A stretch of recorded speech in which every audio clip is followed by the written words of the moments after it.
Bienvenue à Pourquoi pas la chronique des possibles. Cette chronique, née de mon parcours, transmet mes apprentissages et mes prises de conscience et a pour objectif de vous aider à reprendre votre pouvoir personnel. Car aujourd'hui, en tant que coach professionnel certifié, j'en retire de grands bénéfices. Et je constate tous les jours que nous avons tous en nous la capacité de changer les choses et pour y arriver, il faut d'abord y croire. Croire en soi, c'est aussi devenir l'héroïne de sa propre vie, ou le héros de sa propre vie. Je m'estime avoir de la chance de me sentir heureuse et d'avoir la capacité à transformer mes moments douloureux en opportunités de grandir. Et j'ai un peu l'impression d'être devenue l'héroïne de ma vie et de la construire au fil des années, parce que finalement, je suis et je fais des choses au plus près de ce qui me fait vibrer. Pour tous ceux qui m'écoutent, je ne suis pas née en me sentant love de ma vie tous les jours. Et il m'arrive toujours de vivre des moments désagréables. Cela fait partie de la vie. Parce que pour passer de mes rêves à leur réalité, cela m'a demandé de surmonter des obstacles, de persévérer quand tout s'écroulait, de rester ouverte à l'imprévu, d'aller chercher au fond de moi l'énergie et la force d'y croire encore et de m'appuyer sur mes valeurs humaines. Et je crois que c'est cela l'histoire des héros et c'est mon histoire à moi. En évoquant cette thématique, je me suis intéressée au concept du voyage du héros. Dans son livre « Le héros aux 1001 visages », Joseph Campbell s'appuie sur les archétypes mythologiques pour identifier le déroulé du héros mythologique avec les conditions de départ, les stades de développement et les buts atteints. Dans cet ouvrage, il est évoqué les 3 chemins de vie que les individus peuvent prendre au cours de leur vie. Celui du village, celui des terres arides et enfin celui du voyage. Le chemin du village est celui des personnes qui trouvent leur place selon les règles de la société. Nous naissons, nous nous instruisons, nous faisons des études, nous trouvons un travail, nous construisons notre famille, nous partons à la retraite, puis nous mourons. Dans ce chemin, les règles nous sécurisent et nous ne les remettons pas en question. Ce chemin est principalement celui de l'ego. Cette façon de vivre satisfait un grand nombre de personnes. Et pour d'autres, ils se sentent très mal dans ces règles et empruntent d'autres chemins. Ils ne souhaitent pas s'y conformer, soit parce qu'ils ne correspondent pas aux attendus, aux normes, soit parce qu'ils se sentent appelés à faire quelque chose de plus grand que le village. Pour ces personnes, il existe un autre chemin. Il y a le chemin des terres arides. C'est celui des personnes dites rebelles ou marginales. Il peut être considéré comme en dehors de la société. En refusant les codes de la société, ces personnes cherchent un épanouissement. Et pourtant, cela peut être l'inverse et elles peuvent vivre des sentiments d'abandon, d'isolement, ce qui peut parfois amener à vivre des addictions. Et il y a un deuxième chemin. Il y a le chemin du voyage. C'est celui des personnes qui entendent et suivent l'appel de leur cœur, bien qu'ils puissent vivre des difficultés, qu'ils ne comprennent pas vraiment ce qui les pousse à avancer, qu'ils puissent recevoir du jugement de leur entourage. Ce chemin du voyage, le voyage du héros, est celui de la quête de notre croissance personnelle. La motivation du héros tient à son besoin profond de trouver sa voie, son véritable moi, et découvrir quelque chose de nouveau au service de plus grand que lui. Selon Robert Dills, le voyage du héros est le chemin des grands leaders, des entrepreneurs et des pionniers. Ce parcours les emmène à développer des qualités de courage, de résilience, de conscience de soi, des autres et du monde. Il ajoute que, sans cela, il serait impossible à ces personnes de persévérer sur ce chemin. En quoi est-ce que je me sens sur le chemin du voyage ? Depuis petite, je me sens différente. J'ai vécu beaucoup d'espaces de solitude intérieure, comme si la société dans laquelle je me trouvais ne répondait pas pleinement à mes aspirations profondes. Je me conformais aux codes et je pouvais en souffrir en silence. À l'âge de 17 ans, sans en avoir conscience, j'ai emprunté le chemin de la liberté d'être soi et avec du recul, je suivais mes convictions.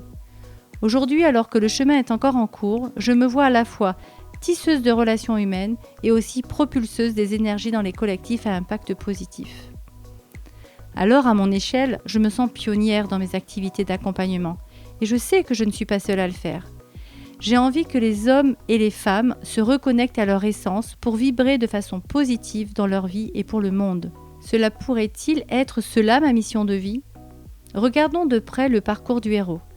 Joseph Campbell a identifié 8 étapes fondamentales du chemin du voyage. Et dans mon expérience personnelle, plusieurs étapes sont similaires à celles du voyage du héros. C'est en revisitant ces étapes que j'ai envie de vous partager mes propres pratiques. Ainsi, dans les 3 prochaines chroniques, j'ai très envie de vous partager mes étapes clés qui me permettent de vivre de la gratitude tous les jours, même dans les moments difficiles où je peux ressentir du découragement. Car en toute sincérité, parfois je dois aller chercher un peu loin cette gratitude pour la ressentir pleinement. J'ai déjà envie de commencer par évoquer 2 valeurs essentielles qui me portent particulièrement et qui semblent être une des bases de la réussite personnelle. Ces valeurs pourraient s'être amplifiées entre autres dans mon enfance grâce à mon lieu de vie. J'ai grandi en Guyane, un département souvent décrié, mal vu car méconnu. Et grâce à la multiculturalité, à la cohabitation d'ethnies multiples, aux difficultés liées à l'éloignement avec la métropole, j'ai développé ma curiosité et mon ouverture d'esprit. Et ce qui en découle, c'est ma capacité d'adaptation et ma perception de l'autre comme une richesse. Comme l'a indiqué l'Académie de Nantes, les personnes possédant un esprit curieux peuvent compenser un niveau inférieur d'aptitude en étant plus persévérants, plus attentifs aux détails et plus avides de connaissances. Et plus notre champ de connaissances s'agrandit, plus nos chances de réussite augmentent. De même, Ramzi Arbi, cofondateur de l'association En Piste l'artiste, a développé une théorie pédagogique permettant d'observer que la curiosité est un des moteurs essentiels de l'apprentissage et l'envie d'apprendre. Il conclut qu'avoir envie, c'est être en vie. Et au regard de ces perceptions, il se pourrait bien que dès mon plus jeune âge, j'avais une soif de vie gigantesque. Une deuxième clé, c'est celle de l'ouverture du champ des possibles. J'aimerais évoquer l'ouverture du champ des possibles car plus je m'appuie sur ma curiosité et plus j'ouvre le champ des possibles. C'est-à-dire que je vois d'autres possibilités, d'autres horizons que je ne voyais pas auparavant. Et c'est en travaillant mon état d'esprit que j'ai réussi à ouvrir mon cadre de référence. En effet, ma façon de voir la vie a évolué. Mon besoin de contrôler a diminué grâce au développement de ma sécurité intérieure. J'identifie plutôt quand je rentre dans le triangle de Karpman, c'est-à-dire quand je prends le rôle de victime, bourreau ou sauveur, ce qui me permet d'en sortir. En ayant augmenté mon champ de conscience et diminué mon niveau d'exigence, j'ai décidé de me satisfaire de ce que j'ai tout en veillant à remplir mon besoin de stimulation et de challenge. Robert Dills, pour le citer à nouveau, explique très bien ce processus. La façon dont nous pensons induit les actions que nous mettons en place et ainsi les résultats que nous obtenons. Ainsi, plus je change mon état d'esprit vers des objectifs plus en adéquation avec mes valeurs profondes, plus je réalise des actions en fonction de mes motivations et plus j'obtiens des résultats qui me font me lever de bonne humeur tous les matins, ou presque. La troisième clé que j'ai envie de vous partager, c'est la découverte de mes rêves, c'est-à-dire cette façon d'aller chercher ce qui me donne envie de me lever le matin et de définir des objectifs en lien avec ce qui me motive. Répondre à cette quête permet d'apporter une réponse à la question posée par Bernard Anselem, auteur conférencier et médecin spécialiste des émotions. Pourquoi certains gravissent des montagnes alors que d'autres se lassent en chemin ? Pour découvrir nos rêves et ce qui nous motive, nous devons passer par une recherche intérieure. Ce processus est appelé par Carl Jung, disciple dissident de la psychanalyse de Freud, le processus d'individuation qui est un chemin vers le développement personnel optimal d'un individu. Ce processus offre à chacun l'opportunité de contribuer au monde en manifestant sa propre essence, sa vibration la plus authentique.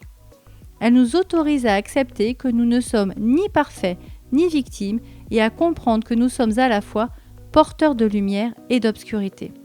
Bernard Anselem poursuit en expliquant qu'au-delà des injonctions au courage, personne ne nous apprend à faire face aux épreuves et aux échecs que nous devons tous affronter. Pour y répondre, il faut comprendre qui nous sommes, quels sont nos besoins profonds, à quoi nous obéissons sans le savoir, quelle quantité d'efforts fournir et surtout dans quel objectif s'engager, consacrer du temps et de l'énergie. Au-delà de découvrir qui nous sommes, faisons un point théorique sur la motivation.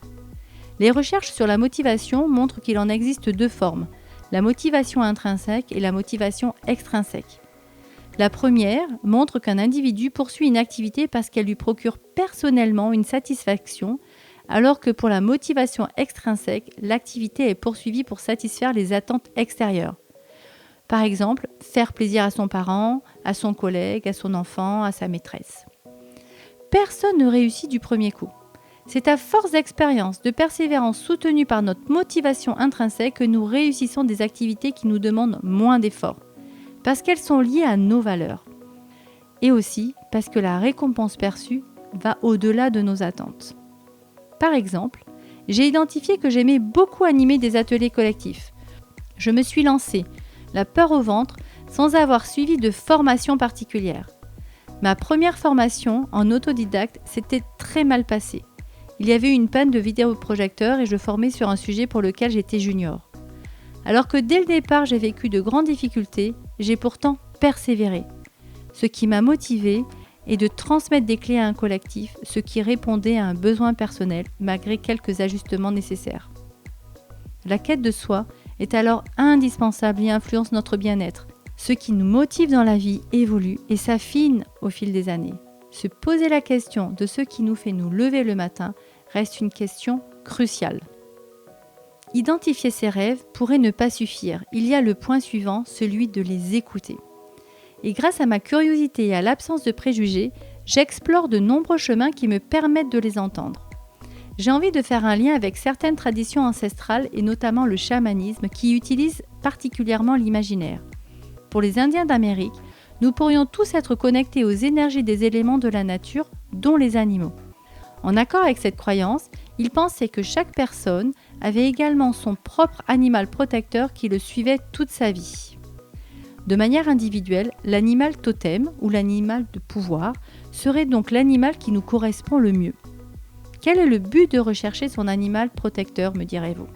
La croyance chamanique dit que cet animal est là pour nous aider à développer des qualités, à traverser des épreuves de la vie, à guérir des blessures et de façon plus spirituelle à accomplir certaines missions de vie. Et cet animal agirait comme un guide pour accomplir justement cette mission de vie. Chacun de nous aurait cet animal en particulier qui nous suivrait toute notre vie. C'est souvent lui qui représente une véritable quête personnelle pour trouver et comprendre sa place dans notre vie. De mon côté, ayant découvert cette pratique à 40 ans, j'aurais pu fuir, dénoncer, repousser, mais ma curiosité et mon ouverture d'esprit m'ont amené à vivre quelques ateliers de chamanisme sans pour autant en faire un dogme. À quoi cela me sert de le savoir, me direz-vous ? C'est encore une fois parce que cela me permet de me rapprocher de qui je suis. En effet, l'aigle a des caractéristiques qui me parlent particulièrement. J'ai alors appris à mettre des mots sur mes facettes. C'est un animal qui a de la force intérieure, qui a le pouvoir de voir loin, d'avoir une vision claire des situations, et il a aussi la capacité à prendre les devants lorsque le moment opportun se présente. Et en même temps, je me reconnais aussi dans le pendant de ces caractéristiques. Être visionnaire peut aussi faire que nous sommes trop en avance, et cela peut créer de la distance avec les autres, voire de la solitude. Et cela m'arrive encore et encore de le vivre. Et un travail que je fais, c'est de ralentir et de me mettre à la portée des personnes qui ne voient pas ce que je vois ou d'accueillir que ce n'est pas envisageable. Et aussi, qui dit force peut aussi vouloir dire avoir une difficulté à nommer ses vulnérabilités. Et ça, j'apprends à le faire, à faire tomber le masque, en nommant mes craintes, mes inquiétudes, mes doutes, et ainsi à sortir de ma toute-puissance et à gagner en humilité. Et c'est un de mes chemins de vie. J'aime bien croire à ces histoires magiques pour amener justement un peu de magie dans ma vie. Je formule alors mes rêves de petite fille intérieure et cela me met en joie. J'ai envie de faire un lien avec l'actualité, celui dans lequel notre monde se transforme. Et j'ai envie de vous poser des questions. Quelle est la place que chacun de nous a envie de prendre dans cette transformation ? Et si je me connectais à ce qui fait véritablement sens pour moi, à mes potentiels pour devenir un acteur du monde, de mon monde, quel est le monde que j'aimerais vivre ? Et ce serait alors ça aussi, reprendre son pouvoir personnel et devenir le héros de sa vie. Je suis ravie de vous retrouver prochainement pour vous partager les autres étapes clés qui me permettent de me sentir l'héroïne de ma vie.